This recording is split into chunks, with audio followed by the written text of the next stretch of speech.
Hey guys, this is Austin with Walton's TV, and welcome to How to Make Jerky, which is a part of a new segment here at waltonsinc.com that we like to call Meatgistics, which is the process of transforming meat from animal to edible.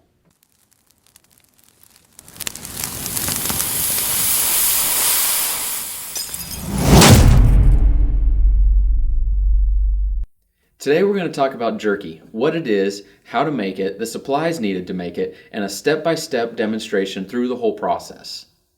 In the simplest sense, jerky is just dried meat. We have two types though. We have whole muscle or we have restructured.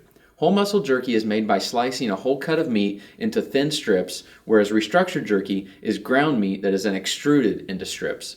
With either type of jerky, we're going to expect anywhere from a 50 to a 75% loss in the final weight of the product due to the drying and cooking process.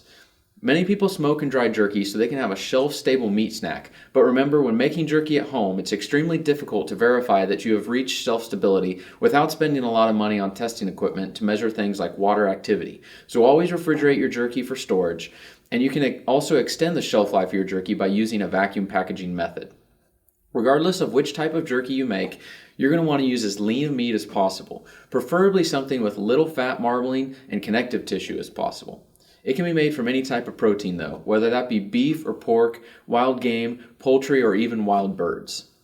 We're going to start out our demonstration by making a whole muscle beef jerky.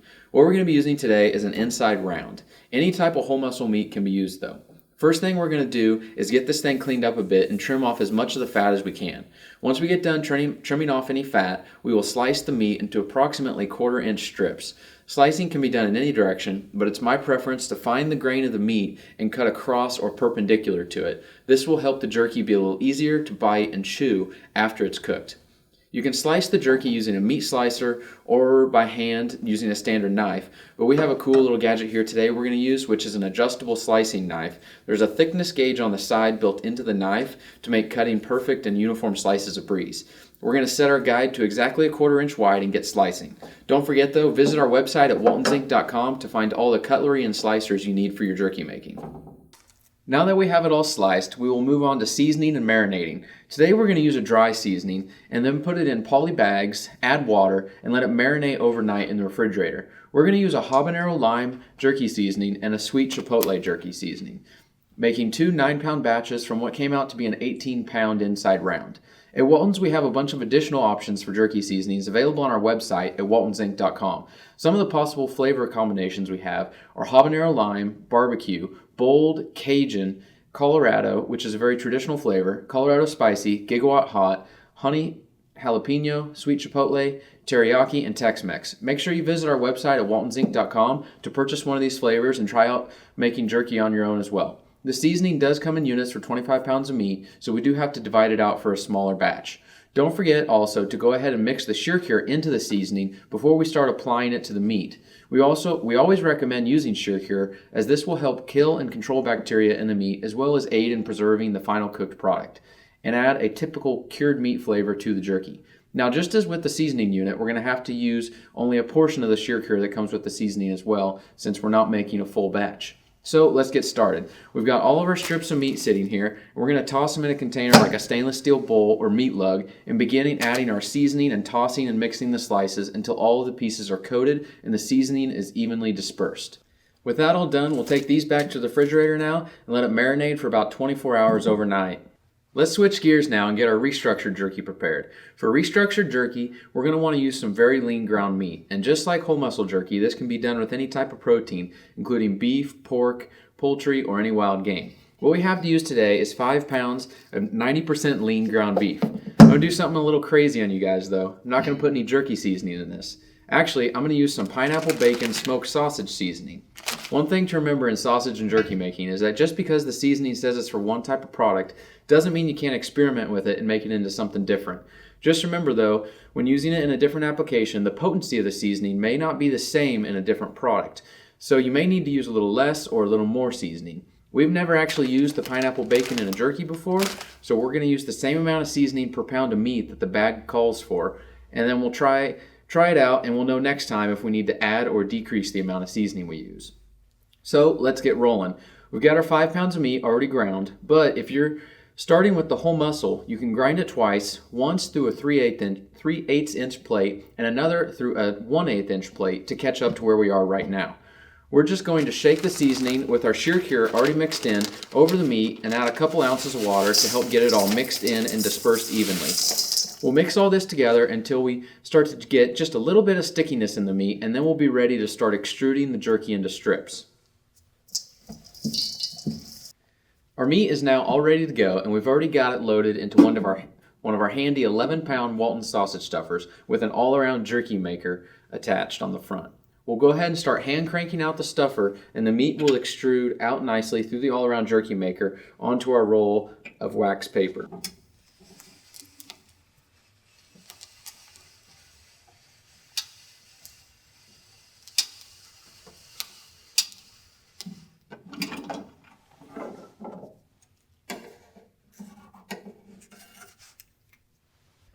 Now that all the jerky is extruded, we've got it placed on some racks, and we're going to cover these and put it in the refrigerator overnight, along with our whole muscle jerky we finished a bit earlier, so we can smoke it all together tomorrow.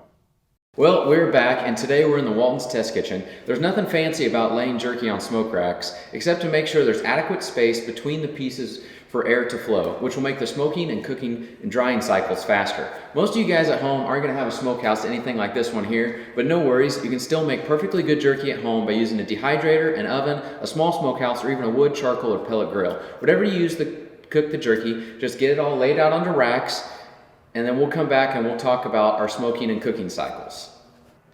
We're going to put a thermometer into a slice of meat now so that we know when our cooking is done and when we have reached 160 degrees Fahrenheit to make sure that everything is cooked properly and we kill off bacteria. This will help us have a safer product with a longer shelf life. So what we'll do is you're either going to want to find one thick piece of meat. You can leave an extra thick piece of meat when you're slicing, or what I'll do is take one piece, fold it in half, and put the thermometer in the middle of it. Because just a 1/4 inch piece of meat on its own will be really hard to get a thermometer into and get an accurate reading.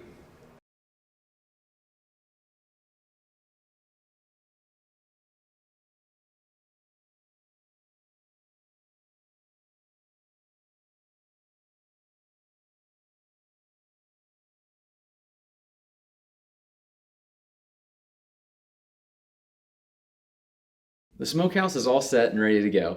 We will use a very simple cook cycle with the smoke generator running the entire time. The smokehouse temp can be set to 180 degrees Fahrenheit and keep running until we reach an internal temp on the meat of at least 160 degrees. Once the meat has reached this temperature, you may want to continue the cook cycle until the jerky has been dried out to your preferred consistency. The drier the jerky is, the more stable it will be.